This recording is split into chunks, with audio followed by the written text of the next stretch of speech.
Polaris de Howard Phillips Lovecraft. À la fenêtre nord de ma chambre, l'étoile polaire brille d'une étrange lueur. Elle y scintille pendant les longues et horribles heures de ténèbres.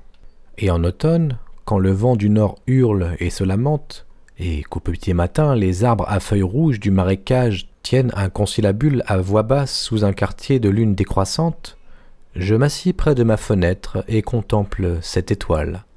Sous la voûte céleste, l'étincelante Cassiopée trace sur sa route au fil des heures pendant que la grande ours monte par-delà les marais, derrière des arbres ruisselants de brouillard qui se balancent au vent nocturne.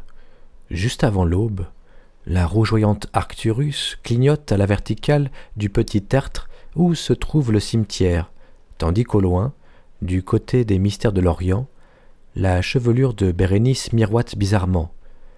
Mais l'étoile polaire, elle, n'a pas bougé d'un iota dans la voûte noire. Elle continue de briller d'un air mauvais en clignant hideusement, semblable à un œil dément qui s'efforcerait de transmettre je ne sais quel étrange message et qui aurait tout oublié, sauf qu'il avait autrefois un message à transmettre. J'arrive parfois à dormir quand il y a des nuages. Je me rappelle fort bien la nuit de la grande aurore, quand les répugnants faisceaux de cette lumière démoniaque jouèrent au-dessus des marais. Des nuages avaient fini par cacher ces rayons, et j'avais pu m'endormir. Et ce fut sous un croissant de lune pâle que j'aperçus la cité pour la première fois.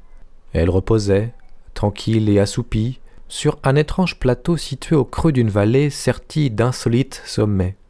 Ses murs, ses tours, ses colonnes, ses dômes et ses trottoirs étaient de marbre vaporeux. Dans ces rues de marbre, il y avait des milliers de marbres dont les sommets étaient sculptés à l'effigie d'hommes barbus à la mine sévère. L'air était chaud, humide, et dans le ciel, à peine à 10 degrés en dessous du zénith, brillait l'œil scrutateur de l'étoile polaire. Longtemps, je contemplais la cité sans que le jour se lève. Puis quand le rouge Aldébaran, qui chatoyait au bas du ciel sans jamais se coucher, se fut traîné au quart de sa route autour de l'horizon, je distinguai de la lumière et de l'animation dans les maisons et dans les rues. Des silhouettes curieuses drapées, mais qui me parurent aussitôt nobles et familières, déambulèrent sous un pâle croissant de lune en s'exprimant avec sagesse dans une langue qui m'était compréhensible alors qu'elle ne ressemblait à aucune de celles que je connaissais. Puis, quand le rouge Aldébaran se fut traîné à plus de la moitié de l'horizon, l'obscurité et le silence retombèrent. À mon réveil, je n'étais plus le même. Le spectacle de cette cité s'était gravé dans ma mémoire, tandis que dans mon âme avait grandi un autre souvenir, plus vague et d'une nature que je n'arrivais pas à définir. La nuit suivante, quand les nuages m'apportaient le sommeil, je revis souvent la cité. Elle m'apparaissait quelquefois sous les rayons chauds et dorés d'un soleil qui ne se couchait pas, mais tournait bas sur l'horizon. Quand les nuits étaient claires, l'étoile polaire brillait d'un éclat plus vicieux que jamais. Petit à petit, j'en vins à me demander quelle serait ma place dans cette cité, sur l'étrange plateau cerné de sommets insolites. Alors qu'au début je m'étais contenté de tout regarder comme une sorte de spectateur désincarné, doté d'un don d'ubiquité, je désirais maintenant définir le type de relation qui m'unissait à la cité et participer au débat auquel ces hommes à la mine sévère se livraient chaque jour sur la place publique. En mon fort intérieur, je me disais « Ceci n'est qu'un rêve. D'ailleurs, comment prouver que cette vie est moins réelle que celle que je mène dans la maison de pierre et de briques, au sud des sinistres marais et du cimetière sur le petit tertre, à la fenêtre nord de laquelle l'étoile polaire se glisse chaque nuit pour mes pieds ?»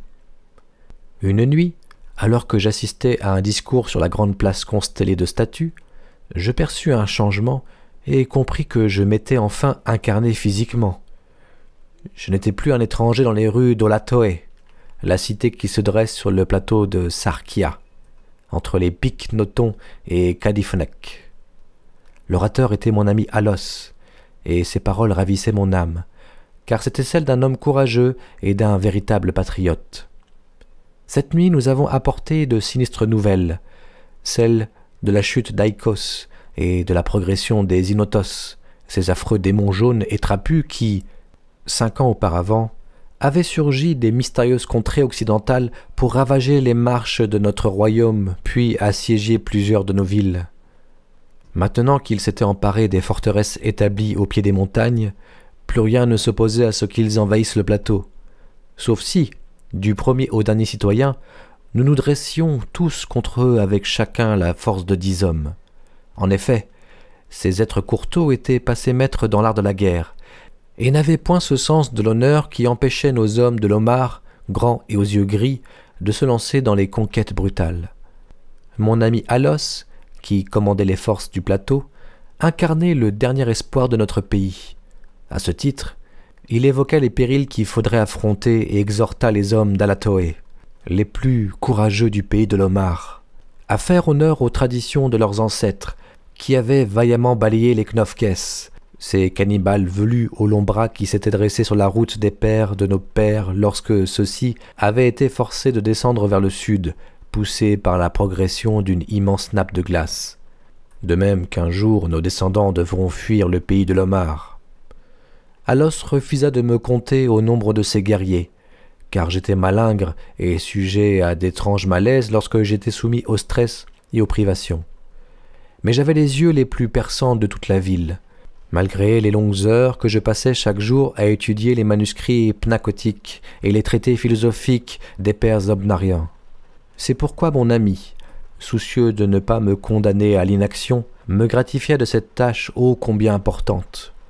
Il m'envoya à la tour de guet de Tapnen pour y servir Dieu à notre armée. Si les Inutos essayaient de s'emparer de la citadelle en franchissant l'étroit défilé qui courait à l'arrière du pic Noton, ce qui leur permettrait de surprendre la garnison, je devais donner à nos troupes l'ordre de tirer, ce qui sauverait la ville d'un désastre immédiat. Je montai seul dans la tour, car tous les hommes capables de porter des armes étaient d'astreinte dans le défilé. J'avais horriblement mal au crâne et me sentais sonner à cause de la fatigue et de l'excitation. Je n'avais pas fermé l'œil depuis plusieurs jours. Cependant, j'étais résolument déterminé à accomplir mon devoir, car j'aimais l'Omar, mon pays natal, ainsi qu'Alatoé, la cité de marbre qui repose entre les pics Noton et Kadifonek. Mais lorsque je pris position dans la pièce au sommet de la tour, j'aperçus à travers les vapeurs tremblotantes qui stagnaient au-dessus de la lointaine vallée de Banoff un mince quartier de lune décroissante, rouge et sinistre. Alors, à travers une ouverture pratiquée dans le toit, la pâle étoile polaire se mit à scintiller. Elle palpitait comme si elle était vivante, brillant d'un éclat vicieux, tel un démon tentateur. J'eus l'impression qu'elle me murmurait de mauvais conseils, m'enjoignant de m'abandonner à une somnolence traîtresse en me faisant une promesse diabolique dont elle répétait sans relâche les couplets. Sommeil guetteur, en attendant que les sphères 20 et 6000 ans aient tourné et que je repasse dans l'axe là-haut dans l'espace, où à ce jour je jette mes feux, bientôt se lèveront aux cieux, venus te bénir ou apaisantes, tes douces étoiles indolentes. Quand j'aurai fini de tourner, alors à ta porte frappera le passé. En vain ai-je lutté contre ma somnolence, m'efforçant de rattacher ces mots étranges à ce que j'avais appris de la science des cieux dans les manuscrits pnacotiques. Ma tête, lourde et oscillante, tomba sur ma poitrine. Quand je relevai les yeux, c'était dans un rêve où je voyais, par-dessus d'horribles arbres qui se balançaient dans des marais de cauchemars, l'étoile polaire me regarder de l'autre côté de ma fenêtre avec un effroyable rictus. Et ce rêve est sans fin. J'ai si honte et suis tellement désespéré qu'il m'arrive de hurler sans pouvoir m'arrêter. Je supplie les créatures oniriques qui m'entourent de me réveiller avant que les Inutos franchissent le défilé du pic Noton et s'emparent de la citadelle par surprise.